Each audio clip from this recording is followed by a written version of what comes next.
خليني أسألك سؤال صريح، زهقت من كتر فيديوهات التنمية البشرية وتطوير الذات اللي بتتفرج عليها علشان تذاكر؟ وبعد تجارب كتير قوي هحكي لكم النهاردة تجربتي اللي خلتني أطلع الأولى على دفعتي. استنى، المشكلة مش فيك، المشكلة في طريقة تعاملك مع دماغك.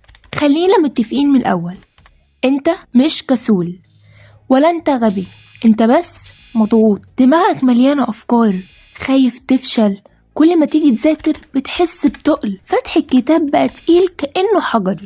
السبب الحقيقي انك بتحاول تذاكر وانت دماغك مش مهيأ اصلا للمذاكرة، لا هدف واضح ولا خطة ولا طاقة، وده بيخلي اي حد يهرب. طب ايه هي العوائق وازاي تتغلب عليها؟ اكبر 3 عوائق: 1 الموبايل، 2 التفكير الكتير، 3 انك مستني تحس انك عايز تذاكر. دلوقتي خليني اقولك اقوى 10 حلول من واقع تجربتي، وعلى فكرة انا مريت بنفس التجربة دي، وبعد تجارب كتير جدا ده فعلا الحل. اول حاجة بدأت اعملها ان انا اذاكر 10 دقايق بس، 90% هتكمل وهتلاقي نفسك وصلت ل2 3 اقل حاجة. لو حاسس انك محتاج خطة واضحة، ما تفوتش كتاب الكود الياباني للتركيز والمذاكرة، والحق خصم 60% لأول 100 بطل. ده مش مجرد كتاب عادي، ده لأول مرة في الوطن العربي الكورس بيشرح نظام 14 يوم اللي هيغير حياتك حرفيا، وإدارة الوقت، وإزاي تتغلب على إدمان الهاتف وتستغله صح، وأساليب الحفظ اليابانية، تغيير مفاجآت حصرية جوه الكورس لأول مرة في الوطن العربي كله. تاني حاجة عملتها إن أنا ببدأ دايما بأسهل حاجة، مش أصعب درس، ببدأ بأسهل درس، ده هيخلي دماغك تركز وتشوف إن الموضوع بسيط. تالت حاجة عملتها إن أنا بحط الموبايل بعيد عني، مش بعمله صامت وبحطه جنبي، بخليه في أوضة تانية خالص.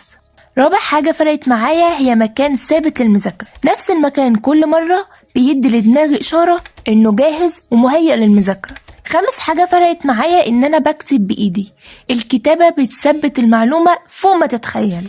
سادس حاجة إن أنا بسأل نفسي وأنا بذاكر، بسأل نفسي أسئلة زي ليه وإزاي، ده بيخلي عقلي يشتغل أكتر وبيثبت المعلومة. 7 باخد بريك ذكي، 5 دقايق حركة، او ان انا اعمل تمارينات او اشرب ميه، بس ما امسكش التليفون ولا افتح سوشيال ميديا خالص.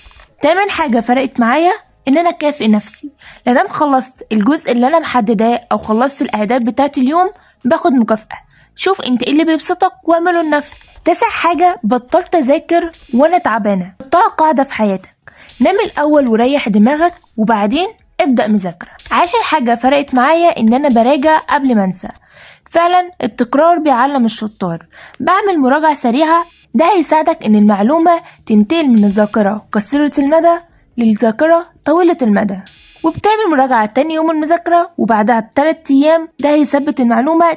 اسمعني، انت مش مطلوب منك تبقى آلة، مطلوب بس انك تبدأ. لو حابب تمشي خطوة زيادة وتسبق كل اللي حواليك، فانت اكيد محتاج كورس المذاكرة والتركيز بالنظام الياباني اللي هياخدك في رحلة لمدة 14 يوم، وهتلاقي فيه مفاجآت حصرية، والنظام ده لأول مرة في الوطن العربي. هسيبه لكم في الديسكريبشن وفي أول تعليق مثبت. بعد الفيديو ده افتح كتابك لمدة 10 دقايق بس، وما تنساش تستمتع بحياتك، الوحش قبل الحلو.